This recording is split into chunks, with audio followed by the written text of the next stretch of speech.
Everyone, welcome back. तो जल्दी से एक छोटा सा टॉपिक यहाँ पर कवर कर लेते हैं विच इज़ डायगोनल रिलेशनशिप। अब देखो क्या होता है, जब हम ग्रुप 1 लेते हैं उसके दोनों एलिमेंट्स लेने हैं, लिथियम और सोडियम। ठीक है। नेक्स्ट जो ग्रुप 2 आता है उसका आ जाता है बेरिलियम एंड मैग्नीशियम। ठीक है।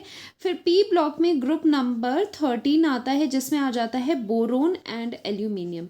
अब क्या होता है, जो फर्स्ट एलिमेंट है ग्रुप 1 का दैट इज़ लिथियम, और जो ग्रुप 2 का ये सेकेंड एलिमेंट है मैग्नीशियम, इनका एक रिलेशनशिप देखा गया। मतलब काफ़ी प्रॉपर्टीज़ इनकी क्या आई, इनकी सिमिलर प्रॉपर्टीज़ आई। ठीक है। तो इसी रिलेशनशिप को लिथियम और मैग्नीशियम जो आपस में सिमिलैरिटीज़ शो कर रहे हैं उसी को एक नाम दे दिया गया डायगोनल रिलेशनशिप। क्योंकि डायगोनल कैसे होता है, इस तरह से बीच में से डायगोनल जाता है, तो यहाँ पर भी जो ये एरो है वो डायगोनली लग रहा है। इसी वजह से ये जो रिलेशनशिप है इसे कहा गया डायगोनल रिलेशनशिप, कि लिथियम एंड मैग्नीशियम का आपस में क्या होता है, डायगोनल रिलेशनशिप होता है, जिसके अंडर क्या होता है, इन दोनों की सिमिलर प्रॉपर्टीज होती है। जैसे कि जो लिथियम है उसके जो कंपाउंड्स होते हैं वो मेजरली कोवलेंट कंपाउंड्स बनाता है, वैसे ही मैग्नीशियम के कंपाउंड्स भी कोवलेंट होते हैं ज़्यादातर। ठीक है। और नेक्स्ट आप देख सकते हो कि यहाँ पर बेरिलियम है। बेरिलियम किसके साथ डायगोनल रिलेशनशिप शो करेगा, एल्यूमिनियम के साथ। ठीक है। तो ये इस तरह से नेक्स्ट ग्रुप के सेकेंड एलिमेंट्स के साथ इस तरह से डायगोनल रिलेशनशिप शो करते हैं, जिसका मीनिंग ये है कि इनकी आपस में प्रॉपर्टी सिमिलर होगी। जैसे हम इन दोनों का देख लेते हैं कि जो बेरिलियम का ऑक्साइड है और जो एल्यूमिनियम का ऑक्साइड है वो दोनों क्या होते हैं, एम्फोटेरिक इन नेचर होते हैं। अब एम्फोटेरिक का क्या मतलब है कि ये दोनों जो ऑक्साइड्स है ये एसिड भी बिहेव करते हैं और ये बेस भी होते हैं। ठीक है। बेस भी ये बिहेव करते हैं डिपेंडिंग अपॉन कि इनके साथ रिएक्शन में क्या है। अगर रिएक्शन में यहाँ पर एसिड है तो जो बेरिलियम ऑक्साइड है वो अपना बेसिक कैरेक्टर यहाँ पर शो करेगा, एज अ बेस एक्ट करेगा।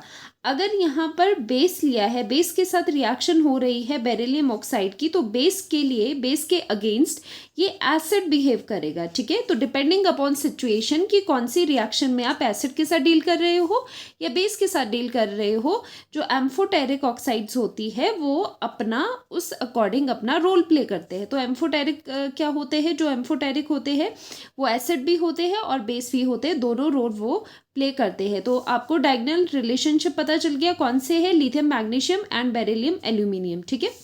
अब देखो एक बार रीड आउट कर लेते हैं नोट्स में से। Behaviour of lithium and beryllium is more similar with the second elements of following group, that is magnesium, lithium का मैग्नीशियम से एंड बेरिलियम का एल्यूमिनियम से। ठीक है। तभी रिस्पेक्टिवली है। ठीक है।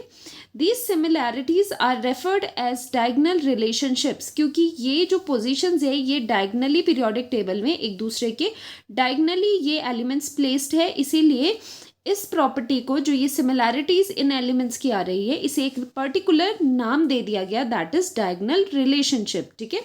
जैसे मैंने आपको बताया लिथियम मैग्नीशियम है फर्स्ट पेयर और सेकंड है बेरिलियम एल्यूमिनियम। ठीक है। ये क्या है, लिथियम मैग्नीशियम कोवलेंट कंपाउंड्स बनाते हैं। जैसे लिथियम है कोवलेंट कैरेक्टर ज़्यादा होता है इसके कंपाउंड्स में, सिमिलरली मैग्नीशियम के जो कंपाउंड्स होंगे उनमें भी कोवलेंट कैरेक्टर ज़्यादा होगा। और मैंने ये एम्फोटेरिक का आपको पहले ही बता दिया है कि इन दोनों के, बेरिलियम एंड एल्यूमिनियम के जो ऑक्साइड्स होते हैं वो क्या होते हैं, एम्फोटेरिक, मतलब एसिड भी होते हैं बेसिस भी होते हैं। तो ये बिल्कुल छोटू सा टॉपिक था डायगोनल रिलेशनशिप पे।